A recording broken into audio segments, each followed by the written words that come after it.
So we are going, I'm just going to pull up my screen here so we can also look together. And I'm going to sign in, so 1 second. But we are going to, the questions that you came up with last week, so about, there was a lot about cremation, as well as unveilings. And so we're going to look at mourning practices today.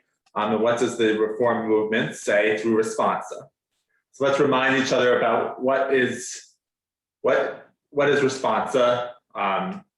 Does anyone, how does Responsa work? Anyone remember? The first part of Responsa is there's a question to a rabbi. And the different answers that one gives to some of these questions. Absolutely, and the different answers that someone gives for these questions. So today we are going to talk about cremation. And so what was the question that came up about cremation? Is it a Jewish? Can you cremate can there be cremation? And so luckily for us, there are many, and this is one of the most common responsive questions. And so we're going to see that answer, and I'm going to share my screen 1 second. And I have handouts for us here.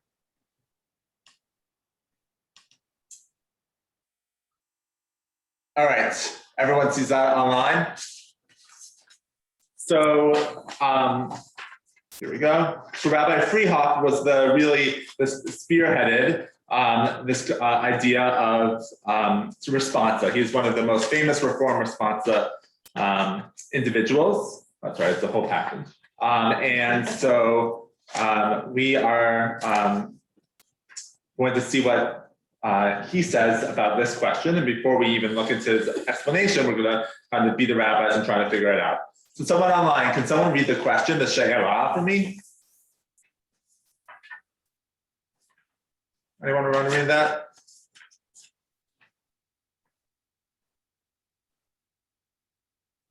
No? All right. Linda, can you read that for me?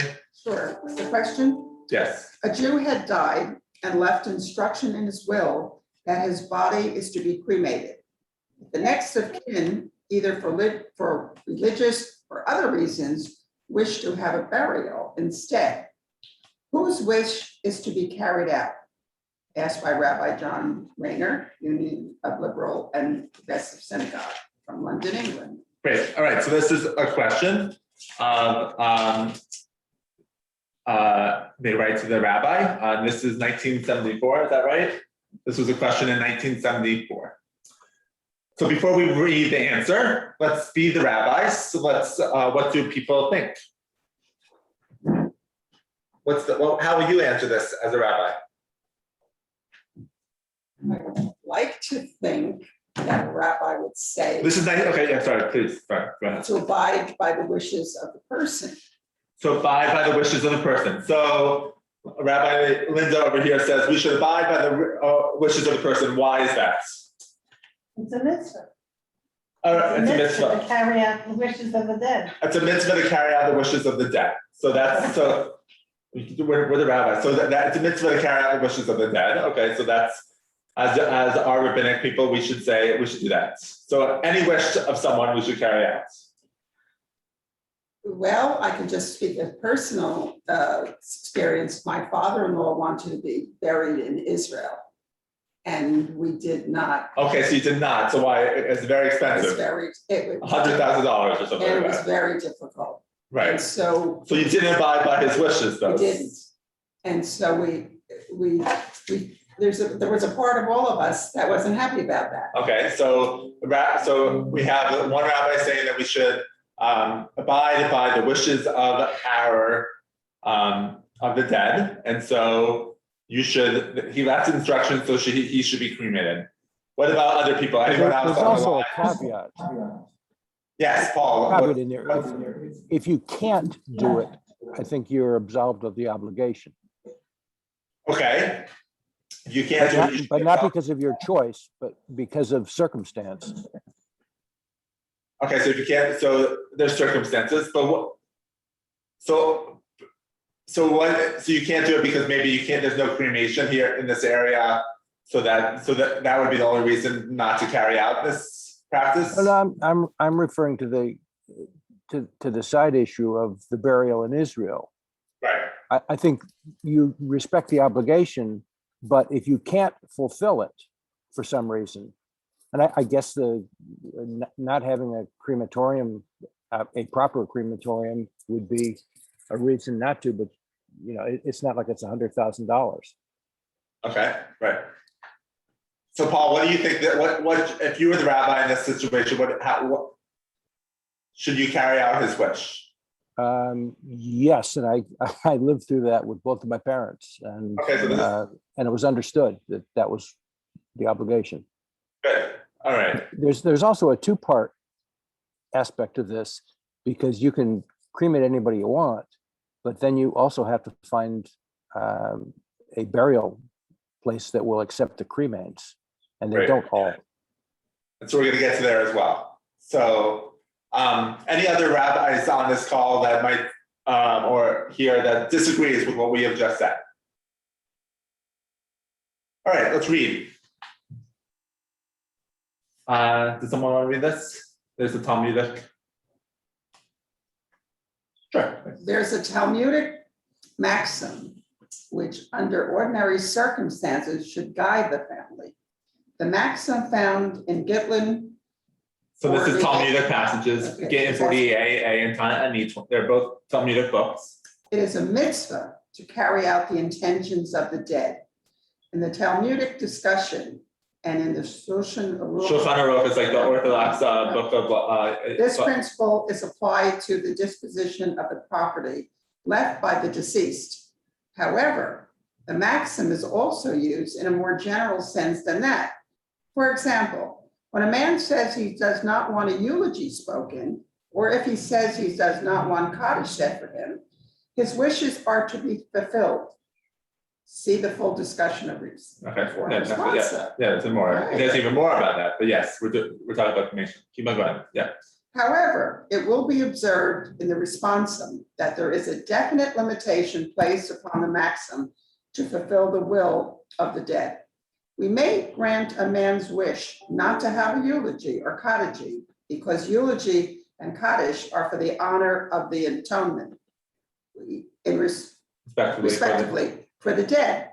And a man has the right to say that he does not want these privileges.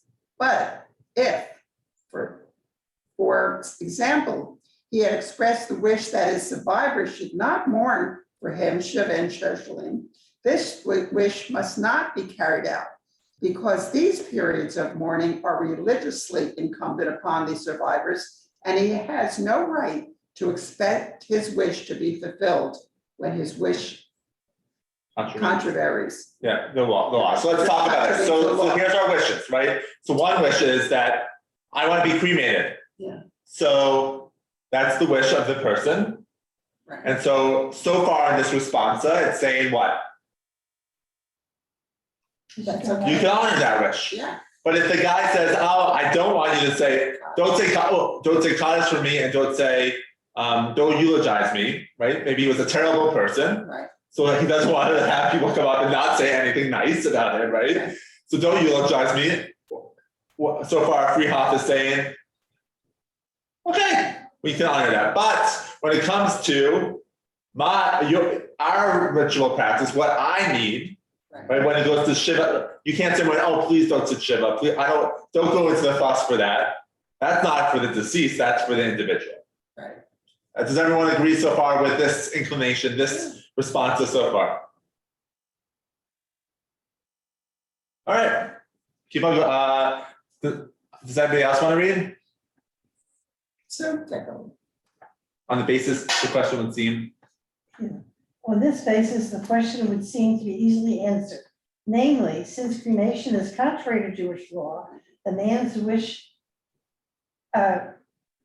contravenes the law and may not be carried out.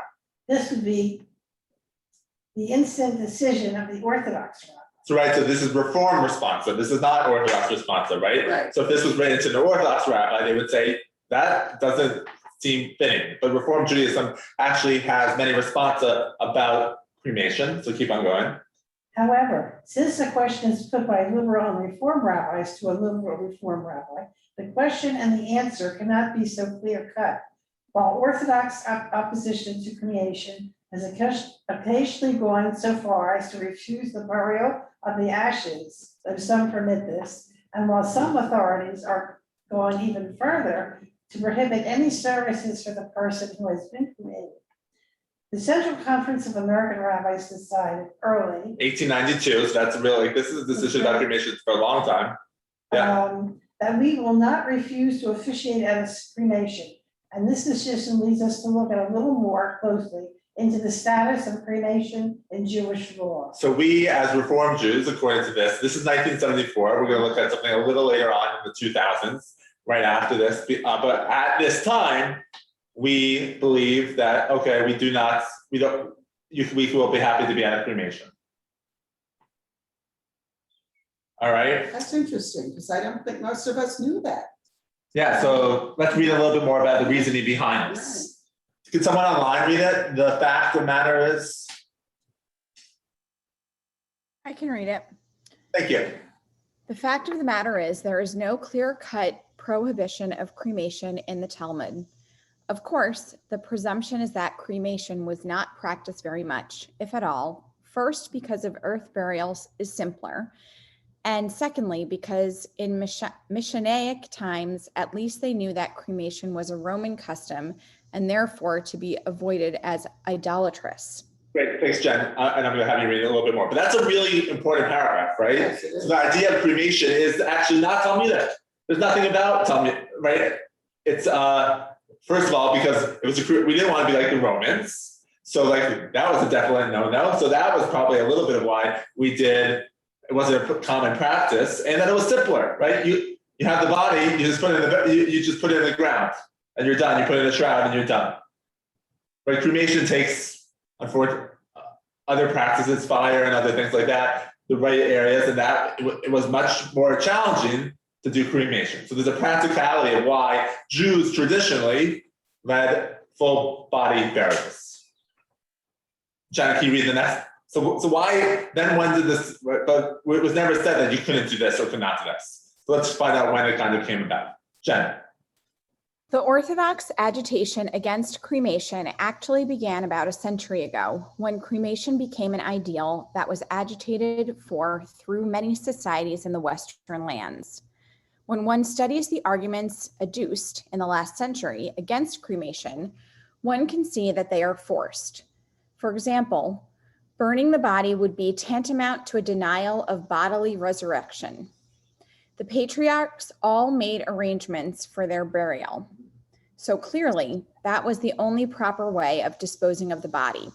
Right, and so in Torah, we read that our patriarch Jacob, they all gave specific things about burial. So, okay, because that's how our patriarchs did it, that's how we should do it, right? And if there's a, and if we cremate someone, how are we able to resurrect someone? If we are talking about resurrection, that's what's going to, all of us are going to end up resurrected. We don't always think that Judaism believes in resurrection, but we do practice the idea of resurrection, that everyone when Messiah comes to Israel and all those who've died, how are you going to be able to resurrect those ashes? Keep on going. A good article, however, it is to be noticed, maybe? Sure. However, it is to be noticed that Solomon ben Adret, in his Responsa number 369, permitted the putting of quicklime on the body, which would burn up the flesh so that the bones could be transported to another city in fulfillment of the wishes of the dead. In fact, oh boy, Israelis gives this as a law, that we may put quicklime on the body if the deceased had left a request that his body was to be buried in another city. So this idea, like, okay, so this idea, there's a little bit of a cremation here, and then people can move here from there to there. Good. So let's read the last two paragraphs about this, and then we'll the situation. Therefore, Jen, can you finish it off for us? Sure. The situation, therefore, is as follows. While cremation is not well established as a classic prohibition, Nevertheless, in the last century, it has become an established decision and mood of orthodoxy that cremation is forbidden. If we are dealing with Orthodox people, we should take this mood as a fact and respect it. If then the family is chiefly Orthodox, we would be inclined not to fulfill the wish of the dead. But if the family is chiefly liberal, then we consider the fact that the prohibition against cremation is not a firmly rooted one, and that Reform rabbis have long since decided to officiate at cremations. Surely, if we officiate at a cremation, we cannot refrain from fulfilling or encouraging the fulfillment of a man's wish for this type of disposal of his body. The decision then, in this case, must depend upon the mood prevailing in the family. If the family is not definite about it and asks our advice, we should urge them to carry out the Talmudic maxim, it is a mitzvah to fulfill the wishes of the dead. All right, our first responsa. What do people believe about Friedhof's understanding? Do people agree with his, so far, with his idea of cremation? And what we should honor? I definitely agree that if a person who at the last moment, or even way before the last moment, express some wish, we have really, in vast majority of cases, follow those wish. And if it is difficult, somebody said no crematorium, whatever, it is necessary to try to find, to do everything what is possible, because if there is no crematorium in this city, there's in another city, and so on and so on. And by the way, I had my own experience, not with cremation, but with will to be buried in specific place. My father, he passed away in New Jersey, but he moved to New Jersey right after he retired. And he did, where he lived, he did very important work for many people, and even way broad area than in that city. And he raised his family, including myself, of course, and he wanted that. And when he was better with him, that it was possible, everything was prepared for that, but something had to be done when person passes away. And I try to contact that country, but it was impossible because all the official offices were closed because they had some holiday that lasted almost 2 weeks. Right. Yeah. So, we have to bury very, very soon. Still, we were able to find some. yeah. So I think, for me, right, if this is the wish of the person, then we should try to honor it. But are there any challenges? Like, is anyone challenged by this idea? Anyone have an issue with this person's, with Friedhof's understanding of this cremation?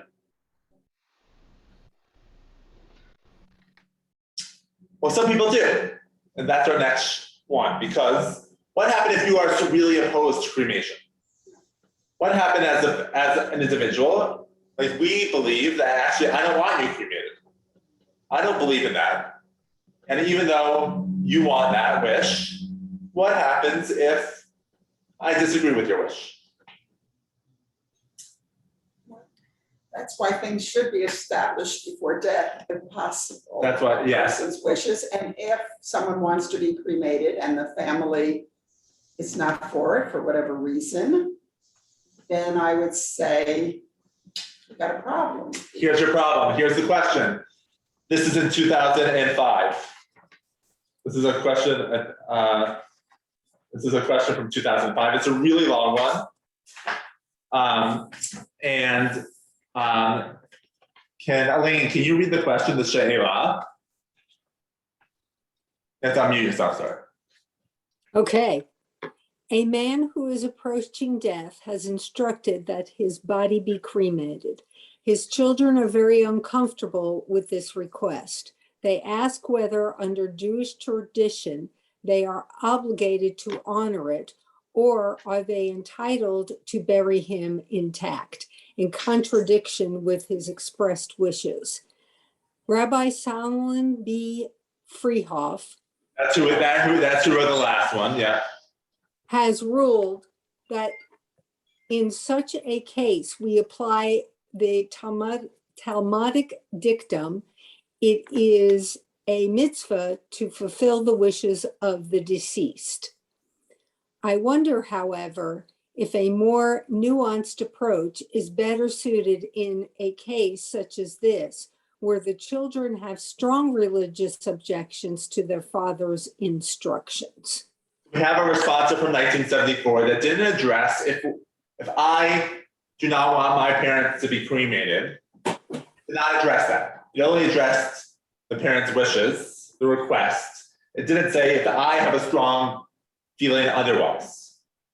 Right? It kind of it talks a little bit about this is the person's wish and kind of differentiated between Shiva and Shloshim. Freehoff kind of touched upon that, but this is 2005. We have a little different inclination of perhaps what happened if I have a strong opinion? Do I have a say? What so far? What do we think? So I actually have this real life example. Good. My mother died and had always expressed wanting to be cremated. My stepfather, who has had to bury his parents and a brother, I don't think was comfortable with that. It never even kind of came up as discussion while she was ill. And she died. We're, grief stricken. And my stepfather just kind of went ahead with preparations for a traditional funeral and burial, and said he wasn't comfortable having my mother cremated.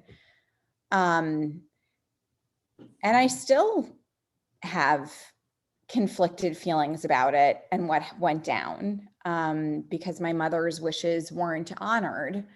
And I think, right, like, I don't know if anyone else can relate to these feelings about visiting dead loved ones, but, having the duty of visiting a grave or not visiting grave, what was her wishes behind wanting to be cremated versus buried, or what that lasting impact on our life would be, and the implications for it. And of course, I can't ask her now, and I didn't have the foresight to ask her then, but it is a real thing. I mean, this is so real life. Gene, you do this for a living a little bit, so right? Not. Yeah. I was going to say first that I very much like the first responsa in that it recognized the traditional as well as the more liberal progressive views. New Jersey has dealt with this by allowing you, and you should really discuss this with your attorneys if you have strong feelings on it, to name a surrogate to make funeral arrangements for you, so that if in your case, Jennifer, if your mother had discussed that with you and named you as her funeral surrogate, your wishes in carrying out her wishes really would have overridden your stepfather's traditional, burial arrangements. So it's something when you discuss your will, you should discuss that issue with your attorney as well as to what your burial would be. But what happens if that person doesn't agree with your wishes, right? So, well, right? It's important that the surrogate carry out your wishes, right. And you have to have that discussion beforehand. If that individual is uncomfortable with that, find somebody else. Right, but this is what it's kind of addressing here. We don't know why everyone wants to be cremated, right? I hear a lot of times perhaps people want to be cremated because it's cheaper. It's not cheaper anymore. Not cheaper anymore, but it is cheaper depending on where you're buried and how you bury things. Like death is expensive, right? Gene, as a You know this very well. Like people know that death is an expensive thing, unfortunately. We don't know why the wishes of that person is, and maybe we've heard this wishes, and maybe you're right. We need to have it in the will.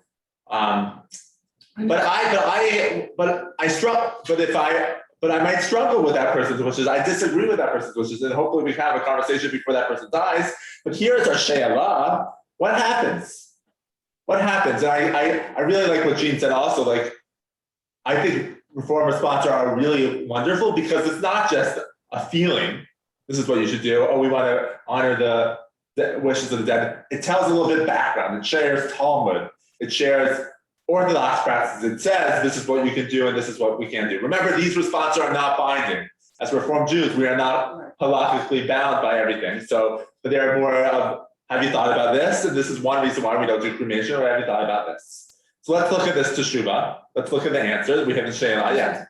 I knew someone who wanted to give their body to science, and they did. Yeah. And then there was cremation after that. So Excellent. Yeah, so there's a really good response on Body to Science as well. And I'll send you this website of all but there's right. So what do you do if you want to give, are we allowed to give Body to Science, and how do you do a burial? That sort of stuff. This is a really long response. So we're not going to get through all of it, but I want to highlight a couple of places. So can someone read in the response that our Sheol mentions? In the responsum that our Shoel mentions, Rabbi Freehoff rules that we should urge the family to carry out a father's wish to be cremated. He acknowledges that the principle, it is a mitzvah to fulfill the wishes of the deceased, is not absolute. We are, in fact, forbidden to fulfill the wishes of the deceased if he or she instructs us to commit a transgression against Jewish law. Thus, an Orthodox rabbi would surely rule against the request. Since cremation is contrary to Jewish law, the man's wish contravenes the law and may not be carried out. However, since the question has been posed to a Reform rabbi, the answer cannot be so clear-cut. For us, cremation does not necessarily contravene the law. The Central Conference of American Rabbis resolved in 1892 that in case we should be invited to officiate at a cremation, we ought not to refuse on the plea that cremation be anti-Jewish or irreligious. Rabbi Freehoff notes that there is no clear and obvious prohibition against cremation in the sources of Jewish law, and that the Orthodox agitation against cremation actually began about a century ago in response to the growing movement toward cremation in Western societies. Indeed, when one studies the Orthodox arguments adduced against cremation, one can see that they are forced. Okay, so this is recapping the response that we have already read. So we have quoted. Can you look at that? You want me to go? We have quoted at length from Rabbi Freehoff's responsum because we do not want to minimize the challenge that faces us. Our Shoel is asking that we rule against our teacher, and we are ordinarily reluctant to do so. We would argue, though, that the times demand a different response. For one thing, the situation is no longer so clear-cut. The Reform position on cremation is more complex today than it was when Rabbi Freehoff wrote his Teshuvah. We also think that our attitude toward the maintenance and encouragement of traditional forms of Jewish observance has changed quite a bit over the last several decades. For these reasons, we hold that the children in this case may well be entitled to act upon their own religious beliefs and not to fulfill their father's request. All right, so here we are, this is now a group of responses, not just Freehoff writing, but actually, let's take another look at this. We don't usually do this, but times have changed. And we're looking at a couple of different things. Just read a little bit more, Marcy. In order to make this argument, we shall have to consider, first of all, the attitude of Jewish law and tradition toward cremation as a means of the disposal of human remains. We shall then look at the developing Reformed Jewish attitude toward cremation as expressed in the literature of the CCAR. Finally, we shall consider this particular case in the context of Jewish tradition, Reformed Jewish practice, and the ethical obligations that the children may owe to their dying father. So we break it into three things. The first is cremation and Jewish law, which we've kind of talked about. The cremation in the literature of CCR, we talked a little bit about that as well, that we permit it. But let's look at a little bit of how Reformed Jews have changed a little bit. So right here, the record of these statements, can someone read that? Suggest a perceptible shift of attitude? Sorry. So we're at the ABC, we're at like ABCD, or we're at 2, cremation in the literature of CCR. A conference has published a number of statements with respect to cremation. So in 1892, they referred to the above in case we should be invited to officiate as ministers of religion and the cremation of a departed co-religionist, we ought not to refuse. In 1961, in our rabbi's manual, recounting the 1892 resolution, since that time, most Reformed Jews have gone beyond the cautious tolerance and have accepted cremation. In 1974, we've discussed that teshuvah, and then we have the Gates of Mitzvah Guide to Reform Jewish Life Cycle Events. While both cremation and entombment in mausoleums are acceptable in Reform Judaism, burial is the normative Jewish practice. So that's a big change. They are starting to say that actually the normative Jewish practice is burial. In 1980, with comments in 1892, remains unchallenges the policy within our conference, but adds, in this generation of the Holocaust, we are sensitive to the terrible images associated with the burning of bodies. Rabbis may therefore choose to discourage the option of cremation. The practice remains permissible, however, for our families. Then in 1988, we continue to stress that burial is the time-honored Jewish way of disposing of the dead. However, the practice of cremation has slightly spread for a number of reasons. We would reiterate that it ought to be discouraged if possible, especially in our generation, which has seen murderous dispatch of millions of people in crematoria. In 1990, Reformed Jewish practice permits cremation, although we would, after the Holocaust, generally discourage it because of tragic overtones. So Reformed Judaism has changed because of our time and our history. And actually, while the person might decide to have cremation, we are becoming more of a reform. While you can do whatever you want, Reformed Judaism has swung a little bit, saying, let's think about normative Jewish practice. And what do the large Klal Yisrael do? And so, do I say, if someone says, oh, can I be cremated? I say, of course you can. But traditionally, Jews are buried, and this is why. So, 1974 and 2005, throughout those years, Reformed Judaism has become a little bit more traditional in our practices. So that's what they're saying. But would a Reform rabbi do the service? Absolutely, absolutely. I do many cremation services, absolutely. But if this gentleman wants to be cremated, but his kids say no, because times have changed a little bit in Jewish practices, I feel comfortable. Do we follow that wish of that person? So let's read a little bit more. The question before us, we're on 3. How should the children of whom are, and I can send this all to you so you can read it all, because I want to get to another really interesting thing. With our Shelah speak, respond to their father's requests, considering the above. The North American Reform movement does not regard cremation as a sin. The 1892 resolution of the CCR calls upon rabbis to officiate cremation services. Therefore, the children are not forbidden to honor the requests, and they may arrange for cremation in response to the mitzvah to honor our parents. Nonetheless, the children are not obligated to honor their father's request. The CCR discouraged the choice of cremation. It supports the choice of traditional burial. And Reform thought today recognizes the right of our people to adopt traditional standards of religious practice that previous generations of Reformed Jews may have abandoned. The commandment to honor one's parents does not apply in such a case, for a parent is not entitled to compel his or her children to violate the sincerely held Judaic religious practice. Thus, when a Reformed Jew has a serious and substantive religious objection to cremation, he or she may refuse a loved one's request for it. By traditional burial, we do not mean to endorse many of the practices that, although associated with burial in the public mind, would be deemed as excessive or inappropriate by many of us. Among these are the elaborate unnecessary steps as embalming, expensive caskets, and the like. Jewish tradition emphasizes simplicity and modesty in burial practices. It is essential that the family speak about such matters openly, honestly, and before the approach of death. When a child fails to explicitly say no to a parent's request for cremation, the parent will justifiably think that the child has agreed to carry out that instruction.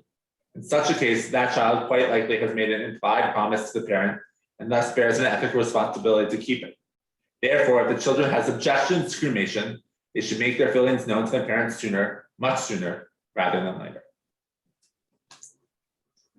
I have a question. So thoughts, so we have changed from the past response. Yes, Sue. My question is, what happens with the ashes? Can they be buried in a cemetery? There are response about that, and yes, they can be buried in the cemetery. There's many responses about that as well. So yes. And we've done it both ways. Yeah, and some people, In our family. and some cemeteries won't allow it, and so, but we, yes, you can be buried in some. There's even response about, but can you put the ashes in someone else's casket? So, we're not going to get there today. But what do people think about this response? Gene, as a lawyer, an elder care lawyer, this is probably not what you, right? I have so many thoughts on this. If you substitute cremation and deal with a second spouse, and that second spouse wants to be buried with the second spouse, or the father wants to be buried with the second wife, and the children of the first wife said, no, you bought plots, you know, you get involved with honoring which parent do you honor? The difference between that and this one is that there's a specific Jewish practice to this one, right? There's specific Jewish law that these people are thinking about, or like a normative Jewish practice. Well, it's more custom than law, isn't it? Right. Yes, it's a normative Jewish practice. That's what I say. It's not law. You're right. Yeah. If we go back to the 10 Commandments, we're told to honor our father and our mother. Right. Doesn't that supersede whatever the Baba Misa is about cremation? The children don't, they may think that they have an opinion, but it specifically says substantive religious objections. There is no substance to cremation being forbidden. Right, but it's the normative Jewish way that perhaps the Jews do it. And so they understand that, right? There is no, as we know, it's not Talmudic, but there is, we look at our history now, we look at our other ways, why I'm opposed to cremation, because our 6 million Jews were forcefully cremated because of, without choice. And there's no way that I am letting you do that, because that just does not sit with me. And so I can't, mom or dad, I can't let you do that.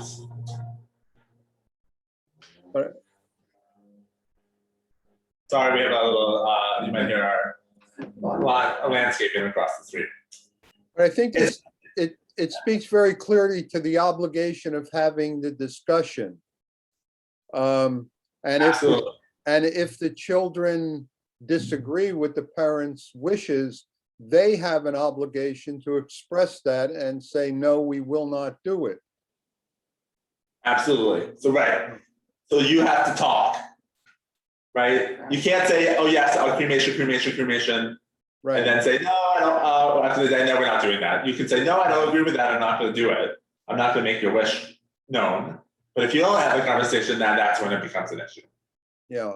Without having that conversation, I think it's the child's duty to honor the parents' wishes. Absolutely, yeah. And that's what this response would say as well. But if you do have that conversation actually, and you have why you believe Jewishly that you should not be cremated, then maybe you don't have to follow that person's wish. It's fascinating. Sorry. Is there anything in the Responsa about marking the person's life/death, whether it be with a tombstone or a memorial light on a temple wall or anything like that? In our family, that was a very large concern, that the graves needed to be marked, as opposed to, just letting somebody be buried. Great questions. Let's move on there a little bit. So these are questions about tombstones. There's a lot of response on tombstones. I picked a very modern one in just a moment. You don't have that, sorry. Just let's look at the setting. We have a 2012 one that I want to really look at because it kind of what could be on your gravestone. And there are lots of response on that as well. And there's a great website, of course, that I can share with you that you can do a little bit even more of your research on some of these questions, from abortion to HIV/AIDS to kashrut laws. But here's a question. This Linda came up with this. Can you inform me to the origin of the custom of waiting at least 11 months after death before setting a tombstone?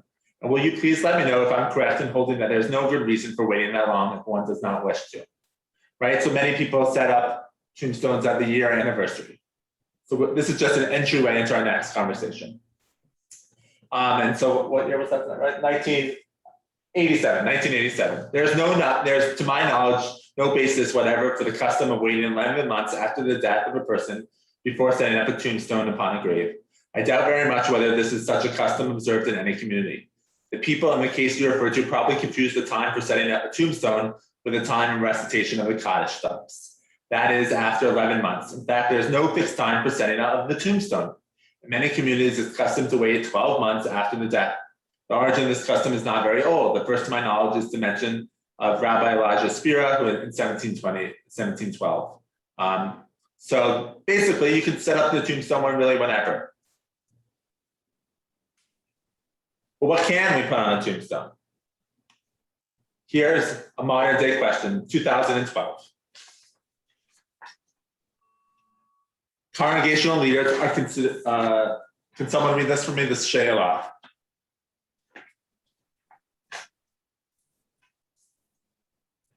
Anybody?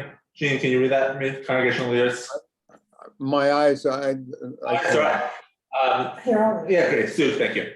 Congressional leaders are considering a new service offered by Monument Maker that embeds quick response codes into QR codes. Those are like those menus now are QR codes, right? You have to scan your message. So we put a QR code in the cemetery markers. Yeah. Codes into cemetery markers and gravestones. In addition to name, date, and other family information, a QR code would be embedded into the stone from which users of smartphones and other devices could scan the code to reach a website that displays pictures, audio, and video of the deceased.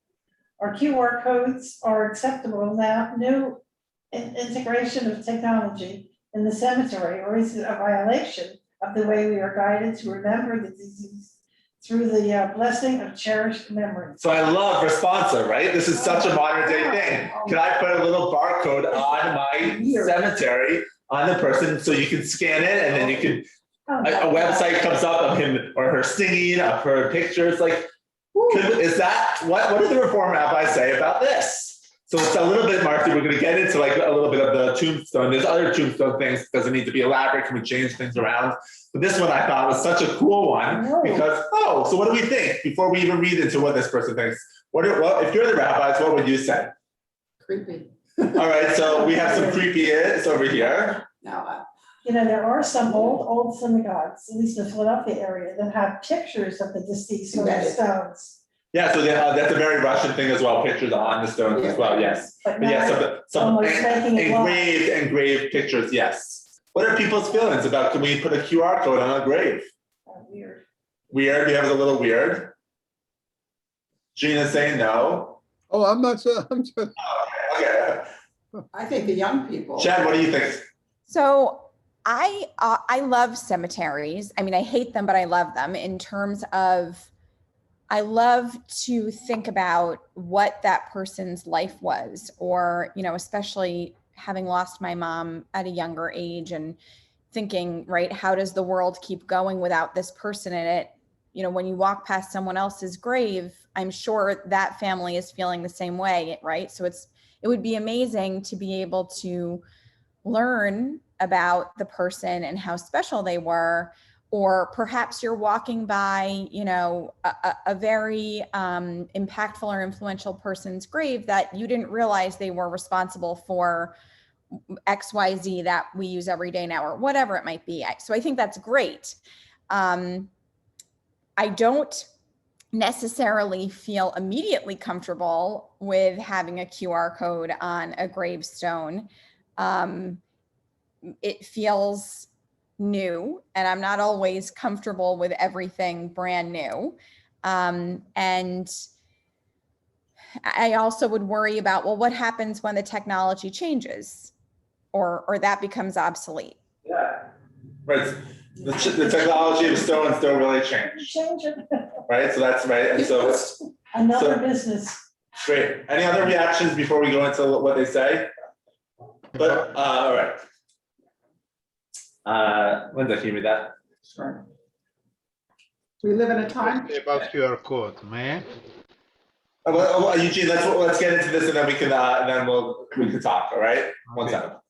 we live in a time when electronic and digital technologies are rapidly altering the ways in which we conduct our professional and personal lives. These changes have dramatically impacted our religious communities, both in the ways we administer our affairs and in the realm of actual religious practice. As has been true throughout the history of technology, these new innovations tend to be both existing and troubling. Exciting. Excited. Oh, exciting I'm troubled. and troubling. They are exciting in that they offer interesting, more efficient, and possibly even more meaningfully ways to achieve the goals and purposes for which we come together as Jewish religious communities. They are troubling in that they challenge the accepted ways of observing our faith and the traditional standards of social propriety. Our Shliach She'elah. is a perfect case in point. It reminds us that a question concerning new technology is not merely about technology.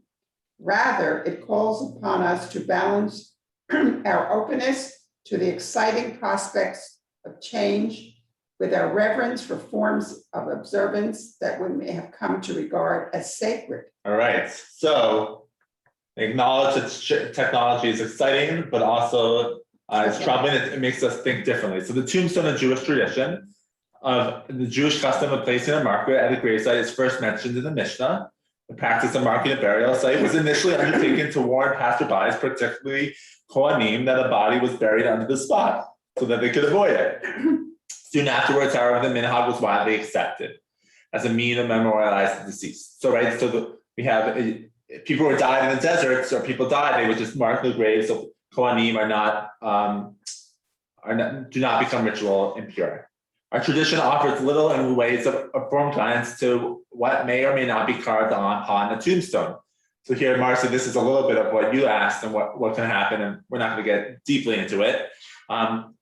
In his comprehensive compendium on halachot of mourning and burial, Rabbi Greenwald writes that originally no words were carved upon a tombstone. It was placed to the grave simply so that Kohanim might avoid it. All right. Over the years, rabbis have expressed reservations concerning some sorts of inscriptions. Rabbi Moshe Sofer, for example, condemned the practice of carving the image of the deceased upon the tombstone.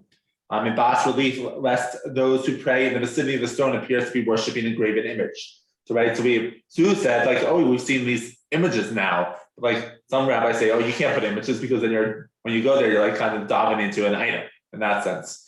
Greenwald himself urges us to refrain from inscribing excessive praise and exaggerated language. He encourages communities to supervise these matters. So we don't need a whole bio of the person on the tombstone.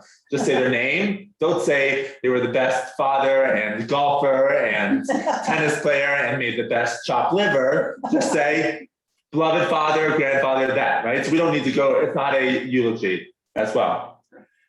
So the tombstone and community standards thus is not fixed. Permanent standard in the halakha for determining what is proper or improper to inscribe on a matzeva, which is the tombstone. For this reason, we cannot say that either the letter or the spirit of the tradition would prohibit QR codes. Does that mean QR codes are permitted to use language of the She'elah as an acceptable new integration of technology? Not necessarily. If there's nothing sacred, permanent, and unchanging about precisely what appears upon our tombstone, there's something sacred about the reverence which we should conduct ourselves in the cemetery. This reverence partakes the values of kibod hametim, the honoring of the dead. The reverence is defined not so much by individual preference as by the standards set by the community. So it's our cemetery. We decide what we want. However, it follows that we, the members of the Responsa committee, cannot impose our standards or tastes or propriety upon the local community. We can point out simply that there are good arguments for allowing the QR codes, the information to which they link the website devoted to the deceased memory might well be of solace and comfort to the mourners. We can imagine that it will be especially helpful to grandchildren and great-grandchildren, allowing them to see the face, to hear the voice, and to read stories about one for whom they retain few, if any, strong personal memories. In this sense, the QR code can be viewed as a modern technological version of the tombstone itself, which our people have used for centuries as a means of perpetuating the memory of our loved ones. At the same time, there can be problems with the QR codes in the cemetery. The codes may link to audio and video content that many would find offensive or disturbing. Then too, there's a possibility of hacking someone where the requisite technical skill could be post content on the website that would be embarrassing in the memory of the deceased. There are unsettling possibilities, and they call upon the cemetery authorities to exercise their power. So as long as these provisions are observed, we think QR codes can be permitted in Jewish cemetery as a way of enhancing the memory of the deceased for those who visit the grave. So I love reform Responsa, right? So yes, but have you thought about this? Or actually it's the decision of the cemetery of what they think we should do. It's a way to